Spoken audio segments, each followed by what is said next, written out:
My name is Spike. I'm an alcoholic. Hey, Spike. I've been in grace with the good sobriety since the 14th of January of 1998, and I'm truly grateful. Before I start tonight, I really want to thank you as a group. Anybody in Alcoholics Anonymous who has been sober for a while and has had to relocate knows that one of the most difficult things that we have to do is get reconnected to AA in our new place. Fortunately for me, while I got sober in Texas, I came up here quite frequently to visit my family, and so I was aware of this big group. I've been here quite a bit, especially during my early years. Now later on, when I would come to visit, I would spend more time with family. I didn't quite make it up here this often, but when I made the decision to move back here, I knew that this group was here. I knew that I'd probably recognize a few faces. It had been a few years since I walked through these doors, but I can tell you that you guys made this transition a whole lot easier. I didn't have to worry about finding AA and getting reconnected, and that has been one of the biggest miracles. So as we read in How It Works, I'm going to try to share in a general way what it used to be like, what happened, and what it's like now. I grew up just north of here up in Paragould. I grew up in a really dysfunctional family. Now, if you take me out of the mix, they're about as normal as you can get. It's almost sickening. I've got a brother and two sisters. My mom and dad were married for 50 years before my father passed away. My mom's been married to my stepfather for 10 years. My siblings, they're all got married and had families and careers, and they just turned out okay. Somebody had to be the black sheep of the family, and I was no achiever there. You know, I can tell you that I could have used a drink in first grade, first day of school. I didn't know that's what I needed. That's what I could have used. Unlike my siblings, I did not go to kindergarten. My mom decided she would go back to work at that time, and it was easier for her to take me to my grandmother's and stay with my grandmother than to send me to kindergarten. Now, I'm not saying that's why I turned out to be an alcoholic, but I'm not ruling it out either. You know, what I know is that I was ill prepared for this thing called life. I was afraid my whole life, and I didn't know that until I came to Alcoholics Anonymous. I was given everything I needed to succeed in life. I was given all the tools, the education, the role models, everything was provided for me, but there was something different about me. Today I realize that this isn't something I chose, this is just what I am. I'm an alcoholic. I didn't want to be one, but I am. I'll be an alcoholic until the day I die. You know? Fortunately, you guys have given me a way where I can stay sober until that happens. Every alcoholic eventually hits rock bottom and stops drinking. Most alcoholics at rock bottom is 6 feet under though. So those of us in here tonight are truly blessed. Growing up, I can tell you that I always felt different. It didn't matter what I was doing. I always made good grades. My mother instilled in me a desire to learn early on. So I always made good grades, but the nerds didn't like me because I liked to play sports. The jocks didn't like me because I made good grades. I kind of wanted to hang out with the guys from the other side of the railroad tracks, but I was from the right side of the railroad tracks, so I didn't fit in there either. You know, so I was just a mess. You know, I don't know exactly when I had my first drink. I know I was about 11 years old. We'd gone up to St. Louis to visit some relatives. My cousin Tim, who my mom had always told me, whatever you do, don't grow up to be like cousin Tim, which made me want to be just like cousin Tim, decided we should go camping out in the backyard that night. Now, I'd grown up in the Scouts, and we went camping all the time, but we went camping out in the middle of nowhere to get away from people, so I didn't understand the allure of camping in the backyard, but Tim wanted to do it, my brother wanted to do it, so it was all about fitting in, so I was for it. So night came, the parents went to bed, and we went out there to the tent and sat there and talked for a little while, and then Tim stuck out of the tent right down to the little detached garage that his father had built, and there's a little fridge there in that garage, and they had some beer, and he stole a 6-pack of beer that night. It was a Highlands Old Staff beer. You know, I started drinking the good stuff from the very start, you know. Tim comes up, and I gotta tell you, Tim has been in these rooms before. He had an accident one day when he was drunk and hit another car head on and killed a lady and killed her pregnant or her unborn child, you know, and he did some time in the pen for that too. And I don't know if he's sober today. You know, he knows that I'm sober. And that's what's important, you know. So he came up there, and there were 6 beers. There was 3 of us. That was 2 beers apiece. I remember watching Tim and my brother crack open those beers and just start slamming them down with gusto. And I took a big swig off that first beer, and it was all I could do to keep from throwing it back up. But by God, I choked it down, because it was all about being a man. I was going to prove to them I could drink like they did. And nothing magical happened that night. I didn't get drunk. I didn't get buzzed. Nothing was different other than the fact that I kept up with them. And over the years, I drank whenever I could. Still nothing magical would happen. My brother and my sister would go out in town, and I'd tag along with them because my mom would say, why don't you take him with you? It's kind of like free daycare, get me out of their hair. And I remember, I was a teenager. I didn't have a license to drive yet. So I remember we'd go over to their friends' houses, and everybody always had some type of a bar. Sometimes it was a fully stocked wet bar. Sometimes just a couple of bottles stacked on top of the fridge or maybe in a cabinet somewhere, but everybody had booze. And so we'd have a few drinks, and after a few drinks, my brother, my sisters, and their friends, they'd start laughing, giggling, and I was just sitting there like, okay, I don't understand what's going on, because I've had a high tolerance to drink from the very start. For a long time, I thought it was a badge of courage because I could drink everybody underneath the table. Toward the end, it was just a curse. To give you an example of what kind of alcoholic I became, this is long after I crossed over that imaginary line. By the way, I'm going to jump back and forth. There's no rhyme or reason for what I say up here. It's just how it happens. But long after I crossed over that line, being a full-blown alcoholic, I was at my home bar. I had a home bar, just like I got a home group. Now I went to other bars too, but I always had that one place where that was where I went to drink. I wasn't trying to hook up with other girls there. I was there to drink. And I was there one night, and we had a girl, about 5 or 6. It was a pre-regulars there. Now, I was the first one there and the last to leave, but I always thought that these guys drank like I did, And one of the guys, he had a couple of beers this one night, and he acted kind of stupid. And it normally took about 7 or 8 beers for him to start acting stupid like that, so I asked him what was going on. And he said, well, Lee, how's it work today? And they were having a blood drive going on. They had the blood mobile come up, and I donated blood today, and man, it just hit me really hard. And so I had a bright idea. I suffered from bright ideas my whole life. So the next day, I decided I was going to go out and get blood. And so I did. Twice, 2 different locations. Down in Texas, now this is back before everything's computerized. You probably couldn't get away with it now. But I went to the first place, gave me this arm, second place, gave me this arm, because, if the rule's good, a lot's going to be better. I really wanted to be able to get drunk on a 6-pack of beer, because I've never been able to do that before. I can't tell you how disappointed I was when nothing was different that night. My body had gotten to the point where it just didn't process alcohol like normal people do. And normal people, first of all, would never go out and give blood just for the purposes of catching cheap bloods. They certainly wouldn't donate blood twice. And if they did and they had the reaction that I had, they would probably think that something was wrong. I just thought it was bad luck. I had bad luck my whole life. What I can tell you though is I do remember the first night that I did get drunk. I turned 16 years old, had that license, had a car, wasn't a whole lot to look at. It's a 1970 Chevrolet station wagon, the Malibu series. It wasn't like the mid-size, and it was a lovely baby puke green with facially paneling down the sides. There were 3 dents on the driver's side where my sister had hit a telephone pole and bounced off of it twice. To this day, she swears she wasn't drunk. To this day, I don't believe her. But that's not her. That's her story, not mine. And, it wasn't much to look at, but it was freedom for me, because I could get in that car and I could drive and I could be by myself, and that whole fantasy life I wanted to live could come to fruition. And so right after I got that license, a buddy of mine called me up, and he liked to drink, and I liked to drive. He wanted somebody to take him out to his Twin Points Liquor on the east side of Paragould there, because it's one of those places where if you could show up and you're physically tall enough to reach over the counter, if you had money in your hand, they just naturally assume you're old enough to drink beer. And so I went in there, and actually I pulled up in the parking lot, and he asked me if I wanted anything to drink, and I said, no, it just doesn't do anything for me. And he got this strange look on his face. He said, well, it's because you're not drinking it right. See, that's probably a problem. Nobody ever taught me to drink it right.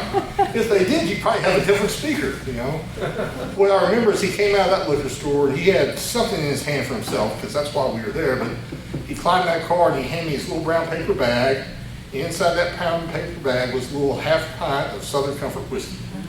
Oh yeah, more good stuff. And he said, here, try this. I think it'll do you some good. And so I Took that ball out of that bag, I opened it up, and I took a pretty good pull off of it. Tastes a little sweet, a little sour at the same time, kind of burns it down my throat, felt a little warm in my stomach, but I didn't see fireworks going off in the sky. I didn't feel it really different or anything like that. And my friend spoke up and said, no, if you really want the effect, you're going to have to drink it faster. Now, as an alcoholic, I normally don't follow directions very well. That night I did. I took that ball and I killed it as fast as I could. And I don't know exactly when it happened, but shortly thereafter, it happened. And that is what is described in the big book as the effect produced by alcohol. There was an old timer at my first home group named Bill G. He got sober on the 30th of May of 1952. And he died in August of 1997 with 52 years of sobriety. And he said that he'd take a drink of alcohol and he became a new man. And man, that's what I felt like that night. I felt like a new man. For the first time, I wasn't afraid. I felt a little bit taller, a little bit stronger, a little bit better looking. I could talk to girls, I could drive better, I could do everything better. The only trouble, and Bill followed up with this, is that, the only trouble is that new man, well, he needs a drink. See, I'm not an alcoholic. And I have this thing called the allergy of the body. And once I start drinking alcohol, I get thirsty. And the more I drink, the thirstier I get. And it's a thirst that nothing can quench. It's like more alcohol. I can tell you that today there's nothing I like better to drink than a nice ice-cold chocolate malt. I love a good chocolate malt. I really do. I've never once had to go through the drive-thru at Dairy Queen and order a chocolate malt, and by the time I get home, turn back around and drive back to Dairy Queen to get another. I've never once gone to the little malt shop and walked inside to the counter and asked for a chocolate malt, and when they turn around and make it, say, you know what, it's been a bad day, you better make that a double. But if you substitute alcohol for the chocolate malt, things are entirely different. So that first night was the first night that everything was okay. I felt comfortable in my own skin for the very first time. Now, I understand today it was simply a delusion, because nothing about me was different, other than the fact that my mind was changed by the alcohol, the effect produced by alcohol. I can tell you I spent the next 16 years of my life trying to get to that point where everything was just okay. I had a lot of fun drinking early on. If I didn't have fun doing it, I probably wouldn't have kept on doing it the way I did it. But I had a lot of fun because it gave me the freedom to not care.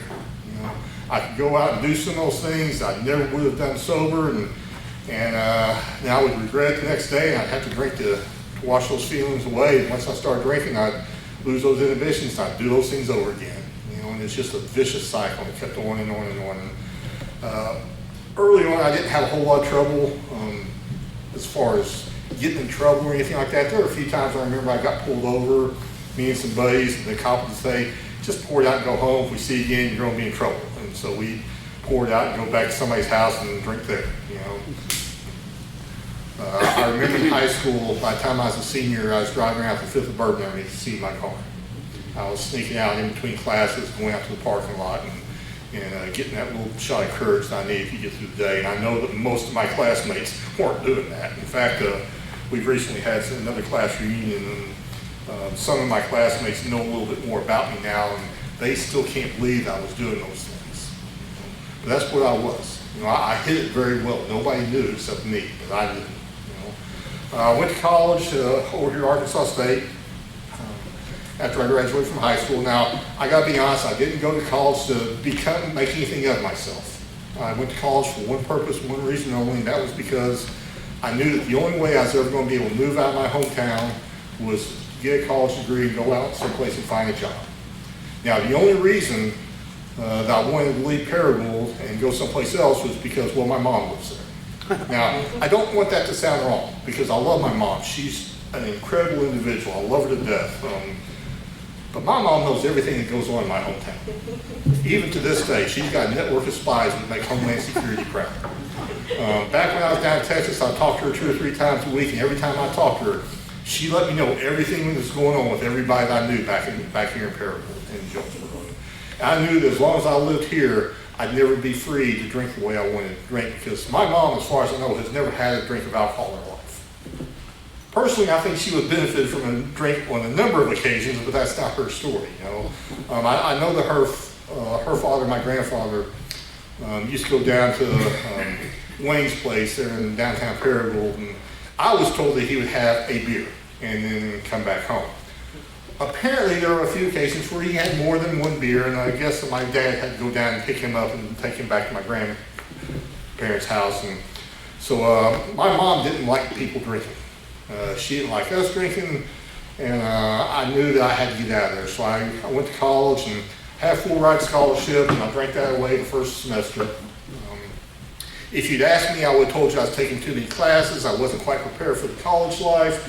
It was too much of a transition from high school to college. The simple truth is I spent more time drinking than I did studying. But I needed that college degree, so I started working some part-time jobs, and I was able to pay my way through college, and I graduated, and not long after that, I got an offer to go down to a town called Fort Worth, Texas. My brother had moved down there a few years prior to that, and he worked for a little firm in West Side Fort Worth. It was called General Dynamics back then. It got bought out by Lockheed, and then they merged with Martin Marietta. It's Lockheed Martin now. And they offered me a job to come down there, and they were going to pay me more money than I ever thought I'd make in my life. Doesn't seem like quite as much money now, but at the time it was a lot. And so I moved down there, and for the first time I had the freedom. I had financial freedom. I was freedom from my family, my friends. I could do whatever I wanted. And so I went down there, and I started my drinking career really down there, because all bets were off down there. There was nothing holding me back. Now, I knew the job was important, so early on I tried to mainly just drink on the weekends. I knew that if I drank too much during the week, I probably wasn't going to be working very well, and that job meant a lot to me at the time. Now, I got to tell you, things were a little bit different down there than they are up here, especially at that time. This is the late 80s. I've been there for about 2 weeks, and one of the guys I worked with asked me if I wanted to go to happy hour with him at this place called West Side Stories. It's a drinking complex. It's a huge building. There were like 8 bars underneath one roof. You could go from one bar to the next without ever going outside. You could take your drink with you. I remember walking in there, and I was used to drinking in places like Roy's and Cardinal Country Club, real high-class establishments, And so I walk into this place, and I see all the bright lights, I see all the pretty people, and then I saw all the bars and all the bottles, and I had arrived. Looking back, I always wanted to be like that guy on Cheers, Norm. I wanted to walk in the bar and have everybody raise their glass and yell out my name, and toward the end, I'd walk into the bar, and the only guy to be there would be the bartender, and he'd look at me and roll his eyes, and he was thinking, God, he's here already. I kind of wore out my welcome in a lot of different places. But man, that night I walked in there and I arrived. Within about 2 weeks, I knew every bartender in that place. I had a standing tab. I could walk from one bar to the next, and then as soon as I got to my spot in the bar, because I always had my spot, I walked up to my spot and they had my drink ready for me. Because I was one of those guys that tipped well. I bought drinks for everybody else. It's hard to describe. I spent money I didn't have to impress people I didn't like. And I did that over and over and over again. I always had money to buy booze. I got to tell you, it wasn't always my money. A couple days ago, somebody's asked me if it bothered me if he had all the stuff up around here when I spoke. I thought, hell, it just reminds me of going to the pawn shop with your stuff, Because that's what I would do. If I didn't have enough money and I couldn't write enough hot checks, I'd take some of your stuff and take it to the pawn shop. Now, I would always try to get back to your place without you finding out that I'd taken it.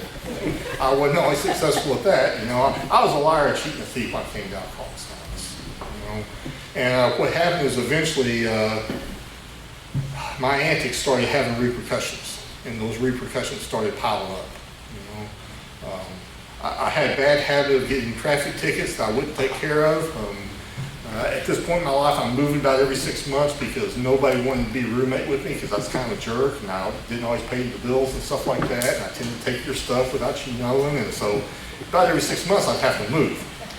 And so I'd get pulled over, they'd write me a stack of tickets because normally I didn't have any insurance, the registration wouldn't be up to date, and not speed or run a stoplight, and so they'd write me a stack of tickets, I'd go home and I'd just throw them away. I figured as long as I was moving every 6 months, they wouldn't be able to track me down. What I found later on is that they would pull me over, they'd write me a stack of tickets, and then they'd haul my butt to jail because all the outstanding warrants I had. And I'm not going to tell you how many times I've been in jail, it was a bunch. I never once liked being in jail.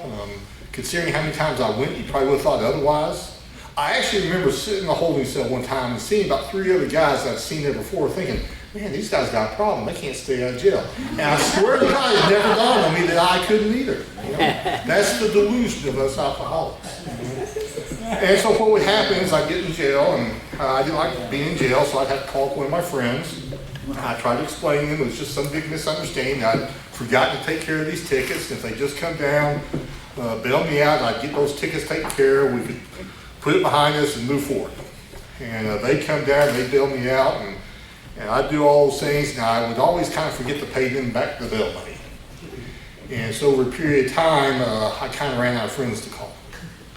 And so one night I got arrested one more time and was sitting in that holding cell and realized that I didn't have anybody I could call anymore. None of my friends were going to take those phone calls anymore. That meant I was going to have to make the one phone call I didn't want to make, and that was to my family. I tried really hard up to this point not to let them know what was going on with my life, because I knew that they would not be happy about it, and I was really ashamed. My parents did not raise me to be a habitual criminal. They did not raise me to be a full-time loser. That's exactly what I was. But I didn't want to stay in jail either, so I called my brother up. Tried to explain to him, hey, it's just a big misunderstanding again. I had a lot of those. And I said, whatever you do, just don't tell mom and dad. I don't have to worry. Just bail me out. We'll get those tickets paid for, and we'll get things set on the right straight after that. Bless his heart, he didn't call for probably 10 minutes. Next thing I know, I'm getting bailed out of jail, and my mom and dad are driving down to Texas to have a talk with their son because they just don't understand what's going on. And the truth is, I didn't understand either. I remember sitting in my living room, and the very first thing my mom brought up was my drinking. Now at this point in time, I knew that I was drinking too much. Because I was going out and I was getting hammered almost every night. I was getting ridiculously drunk. I was blacking out. I didn't remember things, and so I knew I needed to cut back. I knew my finances were a wreck. I knew I needed some help with that because I owed a lot of people money. I didn't know how to pay them off. But the real problem was that car I drove, because I kept getting pulled over for these things. And at one point, it was a really nice car when I first got it, but by the time I was through with it, it was an urban assault vehicle. There was not a straight body panel on the sucker. The hood was literally tied down with a rope because it wouldn't close. The taillights were busted out, the headliner would hang down. I ran over a curb one night, drunk and stupid, ripped out the exhaust system from the catalytic converter all the way back. Motor kept on running, so I kept on driving. I just figured those were spare parts. I'd have to go out every morning and kind of do a walk around, just make sure there wasn't any parts missing or maybe some other parts added on from somebody else's car that I might have hit on the way home that night. This car had not been registered, inspected, or insured in over 3 years. My license had been suspended and was expired for about that period of time. And I could have painted arrest me in fluorescent colors on the side of that vehicle, and I probably wouldn't have attracted any more attention from law enforcement than I was already getting. And so I tried to explain that if I just had a vehicle that was reliable, that I could get inspected and registered and insured and all that stuff, that I wouldn't get pulled over all the time. If I didn't get pulled over all the time, I wouldn't get these tickets I couldn't take care of. And bless their hearts, they bought it. My dad agreed to co-sign a loan, get me a new truck. It wasn't brand new, it was new to me. I told my mom I'd cut back on my drinking. I did not promise I would stop drinking because I had no intention of stopping drinking. But I knew I needed to cut back. I knew my finances were wrecked, so I promised my brother I'd get with him on, we both work at the same company still, and I'd get to go with him on paydays, and we'd sit down and we'd work out a budget and pay some bills and get that area of my life on track, and that's what I did. I made those promises and I meant every single one of them. And I cut back on my drinking severely. I drank just enough to probably keep me from either committing suicide or homicide. I was not happy, joyous, and free. I was restless, irritable, and discontent. But by God, I wasn't going to go out and cause that destruction anymore. And I can tell you, after a few months, my life had turned around dramatically just from the fact that I've cut back on my drinking and I'm being a little bit more responsible. I'm showing up to work every day. One time, my boss would actually walk by and say hi and actually mention me by name rather than looking at his watch and shaking his head as he'd walk by. Physically, I started feeling better because I wasn't hungover every morning. Financially, my life started getting a little bit better because I was getting, the phone wasn't ringing out from the creditors wanting their money. Everything got better just because I cut back on my drinking. My life got so much better, in fact, that I started taking a little credit for it. And I figured it would be okay if maybe one night of the weekend, just one night, if I would go out and have a good time. Because trust me, I was not having a good time. And that was my plan. I didn't have a sponsor, so I didn't have anybody to talk to about it. I just executed that plan, and the very first night that I went out and got hammered, that craving took over again. And within a few short weeks, I was worse off than I'd been even before all that stuff started. I've had one DWI in my life that I've been arrested and convicted of. I can only attribute that to lax law enforcement because I drove drunk every day for the last 3 or 4 years of my drinking. I can't tell you how many times I got pulled over and I was close enough to my house, or it was right at the end of shift change and they didn't want to deal with me, and I wasn't so drunk that I could still function somewhat. And things were a little bit more lax back then than they are now, and so I got let off a lot.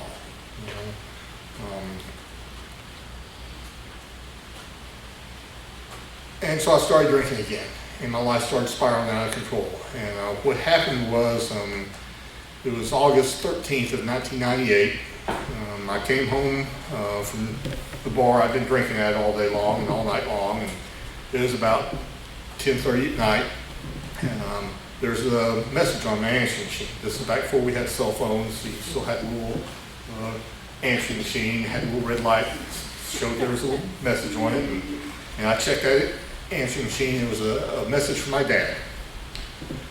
My dad was a little upset. Because apparently he got a letter from the bank that day, and the bank was a little upset because apparently they had not received a truck payment from me in about 3 months. And if they didn't get the money for that truck, like right away, they were going to send somebody down to Texas to repo that truck. Now I got to tell you, there's a perfectly logical reason why they had not received those truck payments, and that's because I never sent them. I never once got up in the morning and said, okay, I got this money set aside for my truck payment. I'm going to go to the bar tonight and I'm going to blow it all. But I did that over and over again. Same thing with rent, utilities. If I had money, it was going to the bar. And so that night I knew that I was going to have to come up with something that all the old lies weren't going to work. And so I told the truth as I understood it. Because all my life people had been telling me stupid things like, you got a drinking problem. You drink too much. Drinking was my solution. I didn't drink too much. I couldn't drink enough. That was my problem. But that night I decided I would tell my dad that I think I might have a little bit of a drinking problem. Now he took that little piece of information, he overreacted. What he said was, well, you're going to hang up the phone, you're going to call Alcoholics Anonymous, and you're going to go to a meeting or else. Now to this day I don't know what the or else would have been. My father's been passed away over 12 years ago, and I never really asked him what he would have done. I didn't know if they were going to send me off to treatment, have me locked up. I didn't know if they were going to disown me, wash their hands on me. I knew it sounded pretty ominous. And I didn't want to disappoint my dad, so I said, okay. So I hung up the phone, and I called the central office hotline there in Fort Worth, and they answered the phone, and they got a little information from me, and they said, we'll have somebody call you back here in a couple minutes. I thought, great, here I am, I'm calling out asking for help, and you're putting me on hold. I understand today, they have to keep that line open, and as soon as they hung up with me, they got on the phone trying to find somebody else that could call me and do a 12-step call. And sure enough, a few minutes later, this guy called me up, and he talked to me for just a little while. He had the audacity to ask me if I wanted to go to the meeting that night. I mean, let's not rush into this recovery business, I might have a little bit of a problem, but it's not that bad, Fortunately, the guy that called me that night, he had apparently read the book, Alcoholics Anonymous, especially the chapter Working with Others, and he kept talking to me. He shared a lot about himself. He finally got me to agree to go to the meeting of Alcoholics Anonymous with him the next night.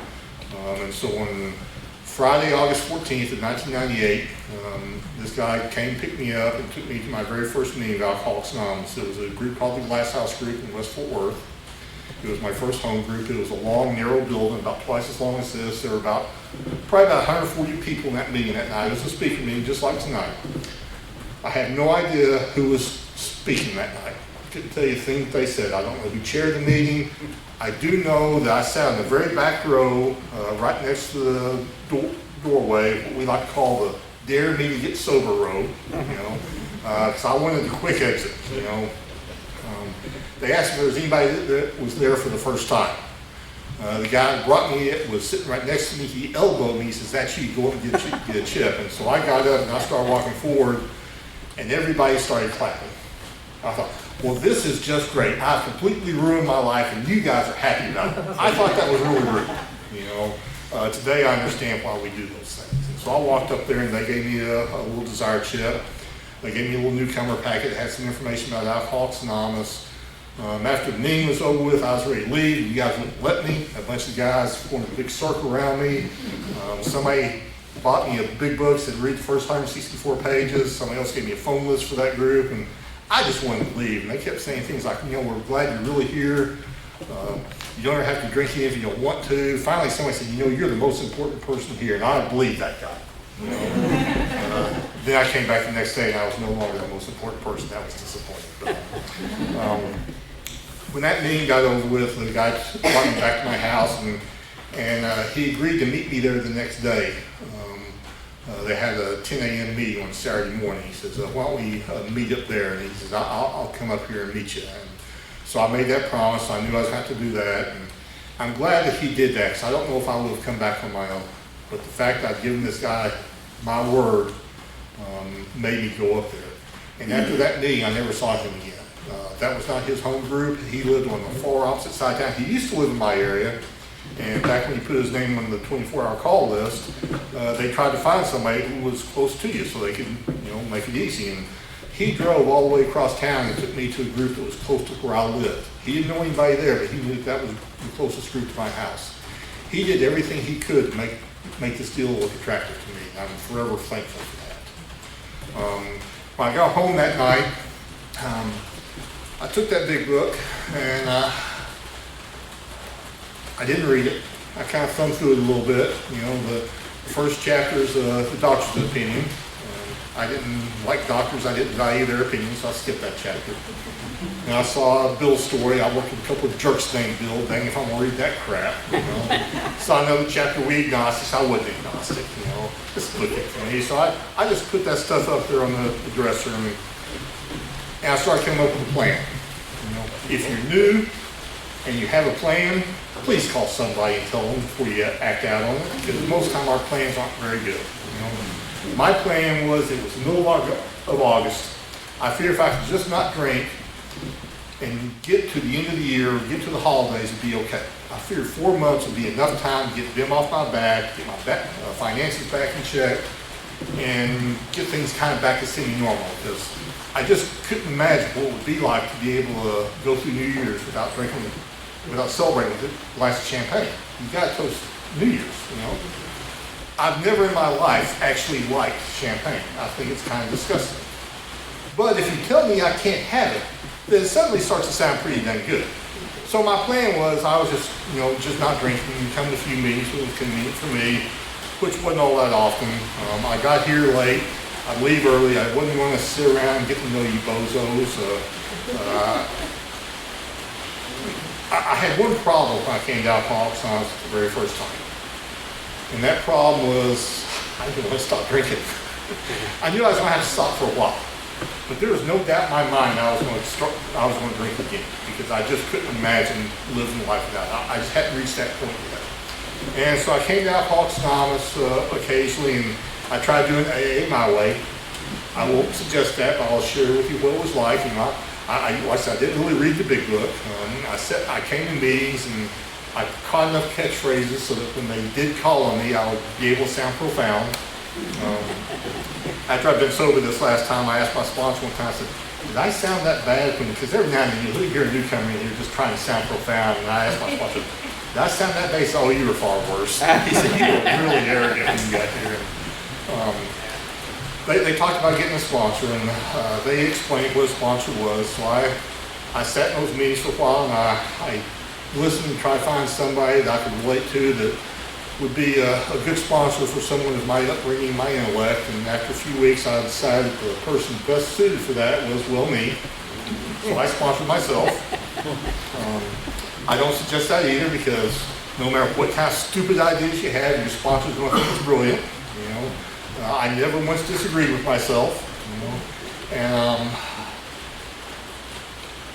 and after 4 months, I just didn't drink no matter what. And then the holidays came. And I came back here for Christmas to see my family. And Christmas was fine. The day after Christmas, there was nothing wrong with that day whatsoever, and I was dying on the inside. And so I called my buddy up. He knew that I had been going to AA for a while. He knew I hadn't been drinking for a while. And I asked him if he wanted to pick me up and take me out to Roy's. You know, let's go hit the last chance one more time.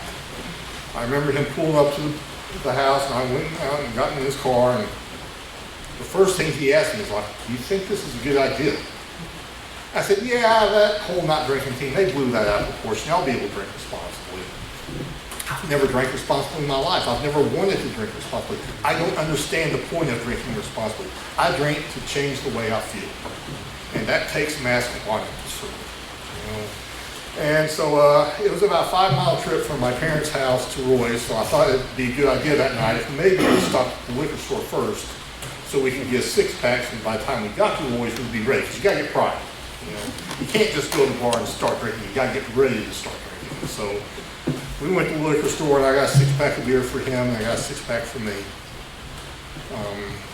I don't remember a whole lot about that night. I remember sitting in the car knowing that I shouldn't take that first drink. And knowing I was going to anymore. And I knew that if I took that first drink, that craving was going to overwhelm me, and I was going to drink more than I wanted, and the bad things were going to happen. And I knew I was going to do it anyway. That was the very first night that I really didn't want to drink. I knew I was going to have to. And that was the very first time in my life I finally understood what you guys meant when you said we're powerless over alcohol. Because I didn't want to drink that night, and I had to, and I did. I can tell you by the time we made it to Roy's, and my buddy drives fast like I used to, and I drank all 6 of mine and 3 of his beers. Later on, after I've been sober for a while, I was talking with him, and he said, "You know, I'd never seen you drink like that before." And he was a pretty heavy drinker himself. Now, he's not one of us. You know, he was able to stop on his own, and life just turned out fabulous for him. You know, but that night, I blacked out, and like I blacked out a lot before, but never like this. I came to out of that blackout. Like I said, it was December 26th when I first started drinking that night, and I came to out of that blackout on the 13th of January of 1998. It was about 3 o'clock in the afternoon, and I was at work at my desk in Fort Worth. Had no idea how I got there. Had no idea what day it was. I looked, and it's like, can't be the 13th. It was just the day after Christmas. Started going through my emails, and sure enough, it was really January 13th, and I didn't remember anything. You know? Apparently, I had taken a trip over to Dallas, went to Austin one weekend. Had no memories of it. Physically, I was there, but mentally, I was gone. You know? And I never blacked out to that degree, and that scared me. It scared me so much that the only thought that came to my mind that any sense was, I need to drink. That's the only thing that made sense. And that's when the voice of AA spoke up. And what that voice told me was, if you don't think you're an alcoholic, go to the bar and have a couple of beers and prove you're not a drunk. Now, the big book of Alcoholics Anonymous says it just a little bit differently. This is just going to paraphrase, but it says if you're not sure if you're an alcoholic, you might want to try some controlled drinking. It suggests you step over to the nearest bar room. I had to drive 20 miles over to Arlington because that's where she was working at the time. I used to follow bartenders around, especially if they were really cute. You know? So I drove over to Arlington. I didn't just have a few drinks and stop abruptly. I was going to go in there, I was going to have 2 beers, pay my tab, and go home. I was going to prove I wasn't drunk. I'm sitting out in the parking lot in my truck, telling myself I'm going to go in there, I'm just going to have 2 drinks, I'm going to pay my tab, I'm going to get home time to watch the news, I'm not going to get arrested, I'm not going to wind up in the hospital, I'm not going to wind up in another state, it's going to be a successful night of drinking. I haven't even gotten out of the truck yet. Normal people don't sit out in the parking lot discussing with themselves how much they're going to drink that day. They just go in the bar, have a couple of drinks, and go home. I go in there and I decide I'm going to have 2 Foster oil cans. Now, if you've ever had a Foster oil can, it's a big old beer. It's a 24-ounce container. It's actually equivalent to 2 beers. So before I've had the first drink that day, my alcoholic mind is already lying to me about how much I'm going to drink.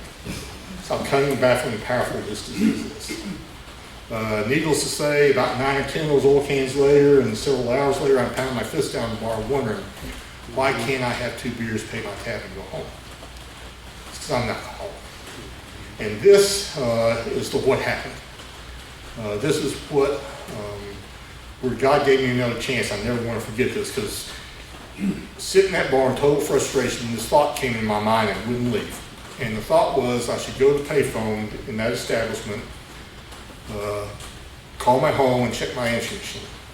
Now that seems like a pretty normal thing for people to do. For me, it was a big deal, because at that point in my life, if I got home, that little red light was flashing on that answering machine, I just hit the delete button.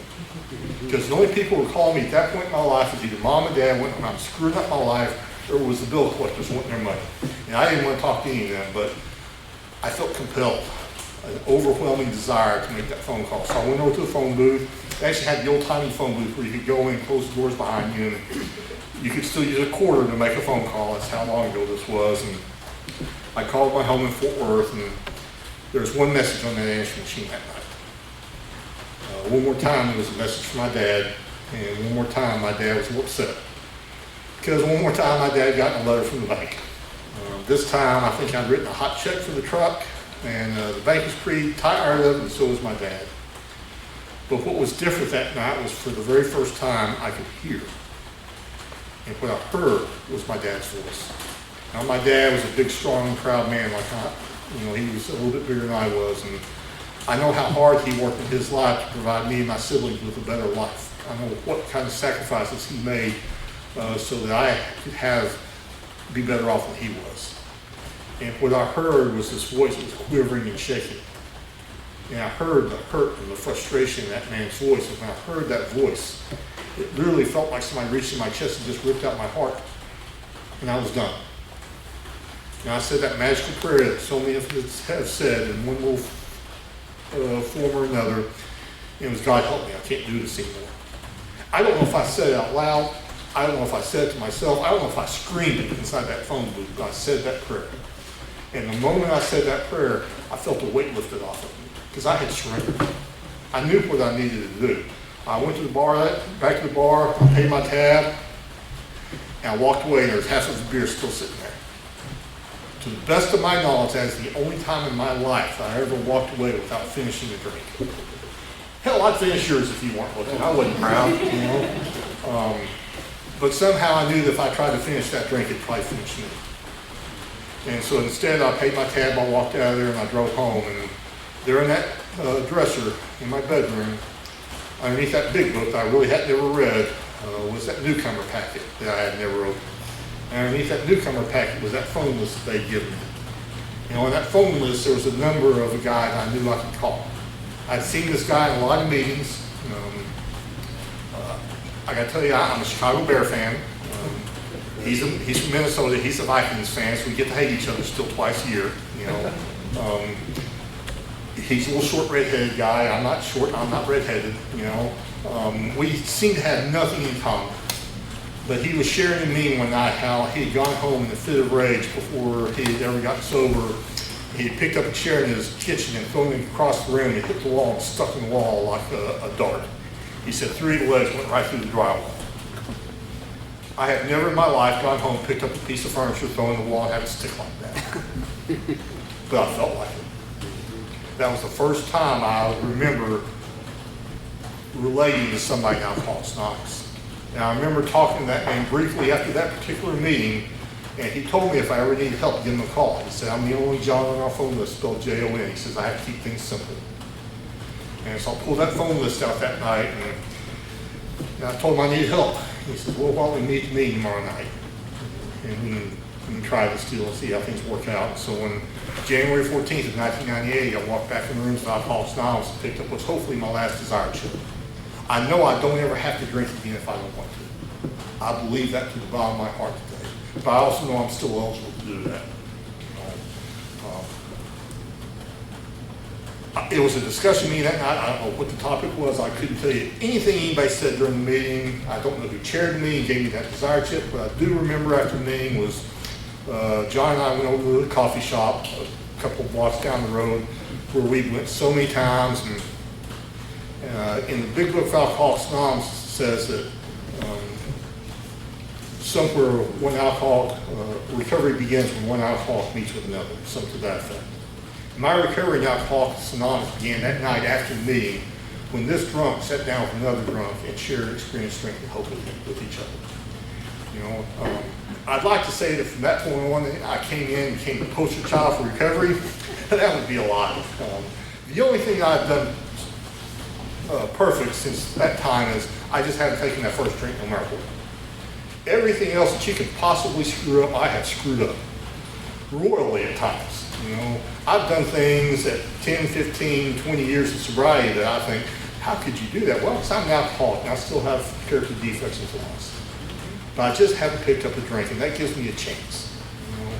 I didn't just jump into the 12 steps of Alcoholics Anonymous. I was in the fog for a long time. My mind just couldn't process things. I took that big book and I tried reading it. And I would read the words and they would just fall off the pages, and I just couldn't understand anything I just read. I kept taking the action. I got up in the morning and I would do some prayer and meditation. I wasn't very good at meditation. And I didn't do a whole lot of good praying either, but I did enough. I called that sponsor every day, or at least tried to every day. Some days we talk about sports, sometimes we talk about weather, sometimes we actually talk about recovery, but I made that phone call. I started going to a lot of meetings. If the rooms were open and I wasn't at work or I wasn't home asleep, I was at a meeting of Alcoholics Anonymous somewhere. Down there's meetings all over the place, all times during the day, and so I had plenty of opportunity to go to a lot of meetings.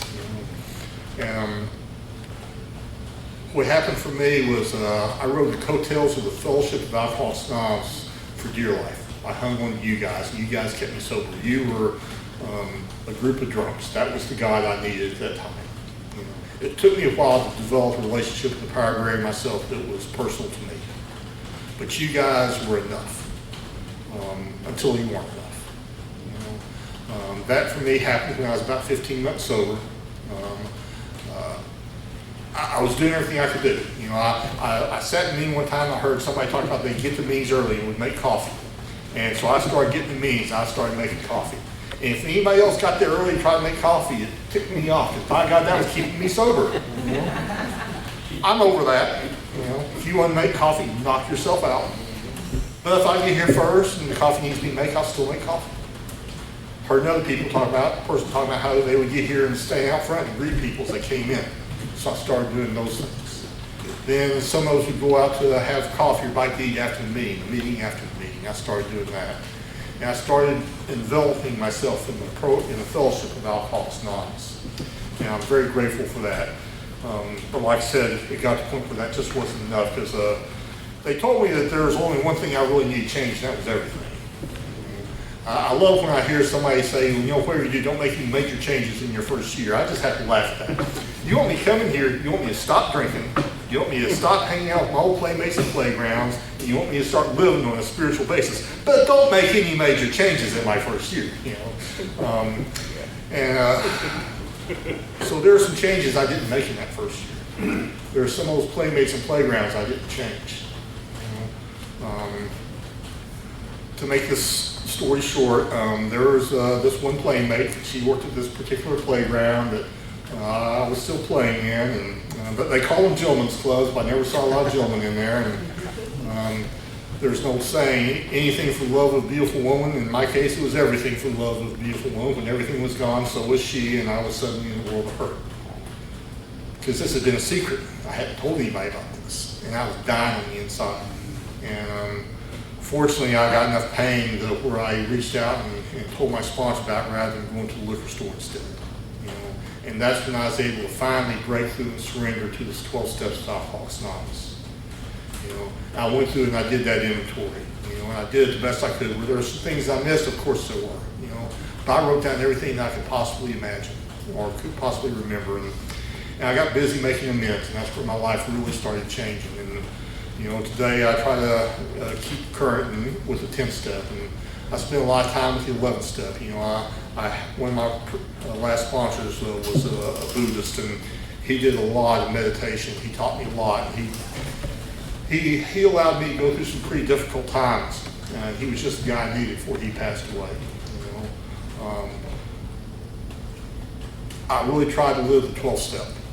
12th step says having had a spiritual awakening as the result of these steps, not a result, the result of these steps. Some people like Bob or like Bill had that bright light experience. I can tell you that I had a bright light experience in my life. Unfortunately, mine was attached to the police helicopter. It was not exactly spiritual in nature, I can promise you that. But my bright light experience has been more like a burning bush. And my burning bush is God's up there with a magnifying glass, singeing one little leaf at a time. That's about all I can take. That's about all I can process, and that's enough. And so I've had that spiritual awakening. So having had that, what do I do? Well, I try to carry the message to alcoholics. I try to meet the newcomers. When somebody comes in here that's new, I try to meet them. I try to give them my number. I try to reach out to them. I don't chase them down, but I will reach out to them. Let them know that they're welcome here and that they can call me anytime. And then that last part talks about, we practice these principles in all our affairs. I can tell you I found it's a whole lot easier to practice principles in all my affairs when I stopped having nearly as many affairs to deal with. My life has gotten pretty simple. About a year ago, a little over a year ago, my mom had asked me if I would ever consider moving back here to Arkansas. I've been down in Texas for 35 years. I've gotten sober down there. I've been sober there for 26 years, or 25 at that time. And I said, if you need me, let me know. I said, I'll come up here. I said, I'd live my life to where I could uproot fairly easily. My brothers and sisters are all married, have kids. I've been single my whole life. I could move if I needed to. And I don't think either her or myself thought it was going to happen quite this quickly. But not long after Thanksgiving of last year, I was talking to my mom, and she mentioned that she had been too tired to cook for a few nights in a row. Now, when my mom was too tired to cook, there's something wrong. And I knew that. And so that's when I started talking to my sponsor and a couple other people, and realized it was time for me to approve move back here. And, it wasn't an easy decision, but I made it right away. And it's what I needed to do. That's what this program has been preparing me for. Let me back up a little bit. I'm trying not to talk too long. I've been told you never have to be alone in Alcoholics Anonymous unless you talk past top of the hour. So I'll try to squeeze in as much as I can. About a year prior to that, I'd been in my home group for a long time. After COVID hit, I kind of quit going to other groups just because it was more convenient to just go there. And I kind of got in a rut. And that was all my AA was my home group. I didn't go to any other groups. I didn't really do a lot of the other things I used to do in Alcoholics Anonymous service-wise.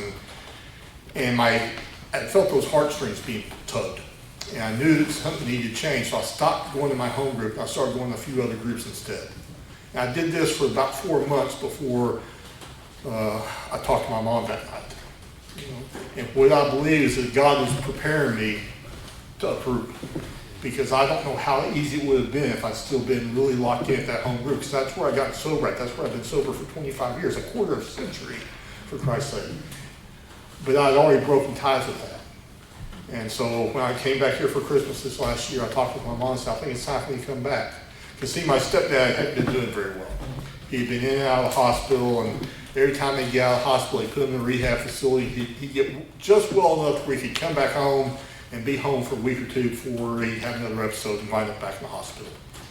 And when he was in the hospital in the rehab facility, my mom was going out there twice a day or sometimes spending the night there, and it was just wearing her out.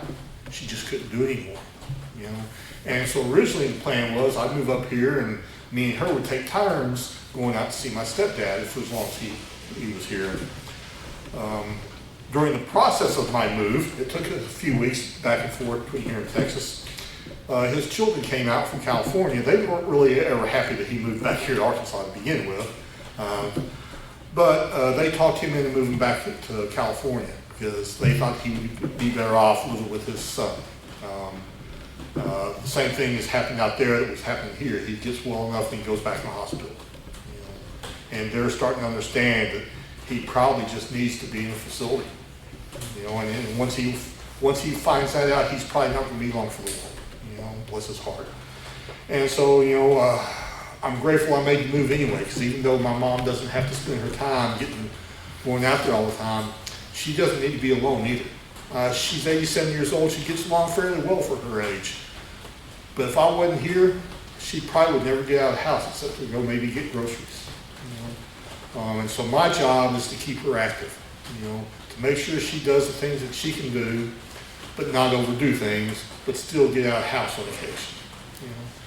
Because that's what a good son would do, and I was never a good son growing up. You guys have taught me how to be a good son. This building, the people in it, are a big part of my life today. And I'll close with this. I was in my garage one day, and right over the work desk, my little sister had given this little plaque to my stepdad. And I took one look at it, and I realized that doesn't belong here. But I know where it belongs, because it's this thing right here. So what it says is, "Welcome to the shed, where stuff gets fixed." Stuff gets fixed here.